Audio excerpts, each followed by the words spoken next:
सरस्वती के पावन तट पर बड़े बड़े ऋषि मुनि पधारे थे और उन सब में वाद विवाद होने लगा कि हम जो ये हवन कर रहे हैं तो इसके अधिकारी कौन है, ये किस भगवान के लिए हम ये हवन कर रहे हैं। तब सभी ऋषि मुनियों ने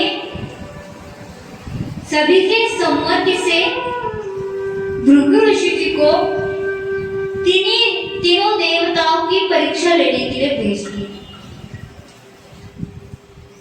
क्योंकि उन सब में चर्चा चल रही थी कि इस भविष्य का अधिकारी शिव जी है या ब्रह्मा जी है या भगवान विष्णु है, क्योंकि ये ब्रह्मांड के तीनों जो लोग हैं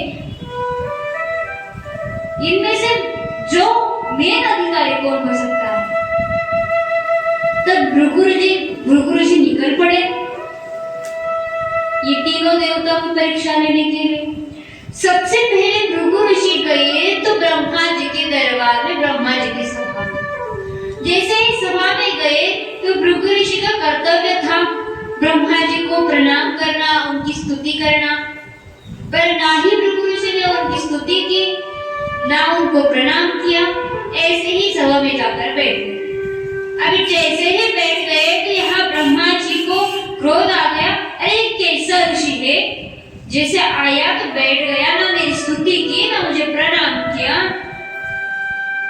तो इनका इतना क्रोध आया और ये क्रोध देखकर भृगु ऋषि जान गए कि ये तो हमारे पूजनीय देवता हो ही नहीं, ये हमारे देवता नहीं हो सकते। तो वहां से निकल गए और सीधे पहुंच गए कैलाश पर। कैलाश पर्वत पर पहुंच गए तो चलते चलते नंदी जी मिल गए। नंदी जी बोल रहे थे, अरे ऋषि कहाँ जा रहे हो इतने भागते भागते। कुछ नहीं, आज बहुत दिनों के बाद भोलेनाथ की याद आ गई तो उनको मिलने चली है। अभी इनको बता दिया होता तो नंदी जी को बता दिया होता तो नंदी जी ने शिव जी को बता दिया होता कि ऐसी बात थी, पर भृगु ऋषि ने उनको बताया नहीं और वहीं से प्रणाम करके निकल गए कैलाश पर्वत पर भगवान शिव जी के पास। जैसे ही भगवान शिव जी के पास गए तो भगवान शिव जी को अभद्र भाषा बोलने लगे, आप ऐसे हो, आप कैसे भगवान हो, आपको कुछ आता नहीं है, सिर्फ माला धारण करके बैठे हो, ये मुंड माला की माला धारण करके बैठे हो, ये भस्म लगाते हो, अपवित्र भस्म लगाते हो और स्मशान भूमि में रहते हो, आप अच्छे देवता नहीं, आप ऐसे हो, आप कैसे हो, फलाना ढिमकाना बोलने लगे। तो अभी भोलेनाथ को बहुत क्रोध आ गया, अरे भाई ये ऐसी बात क्यों करे, ये तो बड़े गनी है, बड़े ऋषि है, हम इनका आदर करते हैं और ये हमारे बारे में ऐसे बोल रहे हैं, ना हमें प्रणाम किया ना हमें स्तुति की, डायरेक्ट आकर मुझे बोलने लगे, अरे ऐसी क्या बात हो गई। तो शिव जी तो बोले शंकर, और उनको क्रोध आने में भी कुछ समय नहीं लगता है। तो जैसे पहले से ही क्रोध उनका तो स्वभाव है क्रोध का ही, तो उनको बहुत क्रोध आ गया। तो जैसे ही क्रोध आ गया तो वो क्रोध में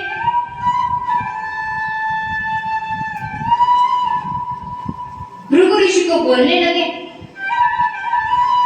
क्या आप यहाँ से चले जाओ, आपको कुछ समझता नहीं है, आपको आदर सम्मान आता नहीं है।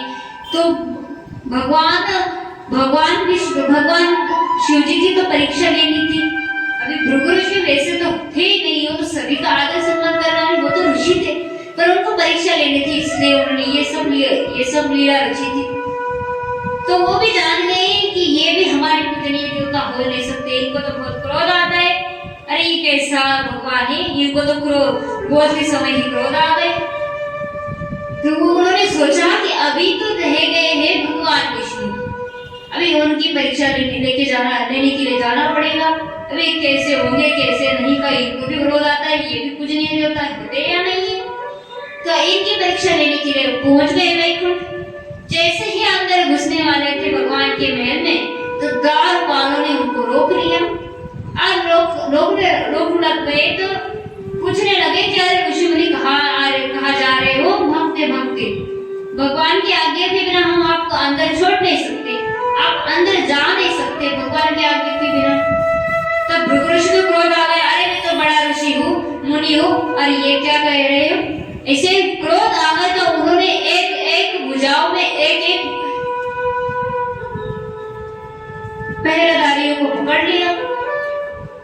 जैसे ही द्वारपालों को एक एक भुजाओं में पकड़ लिया, वैसे ही धरती पर पटक दिया और वैसे ही निकल पड़े अंदर।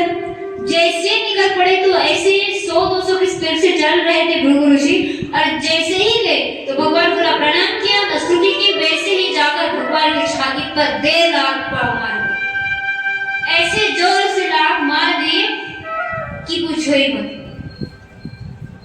फिर भी भगवान ने क्रोध नहीं आने दिया। वो तो नम्रता से बोल रहे हैं कि भृगु जी आपको हमारा प्रणाम है, आपने हमें लात मारे हैं तो आपके पैर में तो कोई चोट तो नहीं है? क्योंकि ऋषि मुनि को बोल रहे थे कि हे ब्राह्मण, मेरा हृदय इतना कठिन है कि कहीं आपको चोट तो नहीं लग गई, हमें माफ कीजिए, हमें क्षमा कीजिए, हमारे से आपको चोट लग गई होगी। तब भृगु जी के आंखों में आंसू बहने लगे। ये तो सर्वसमर्थ भगवान है, ये सर्वसमर्थ भगवान है। अरे लात तो मैंने मारी और क्षमा तो भगवान मांग रहे हैं। अरे भगवान प्रभु जी, आप क्षमा ना मांगिएगा, हमें शर्मिंदा मत करिएगा।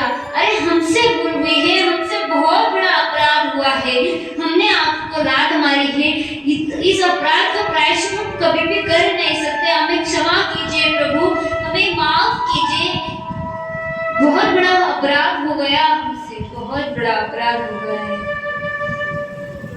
तब भृगु जी की आंसू पोंछते समय भगवान अपने हाथों से आंसू पोंछ रहे और कह रहे हैं कि ब्रह्मा, ये तो आपका अपराध नहीं है, ये तो सब लीला मेरी ही रची हुई है,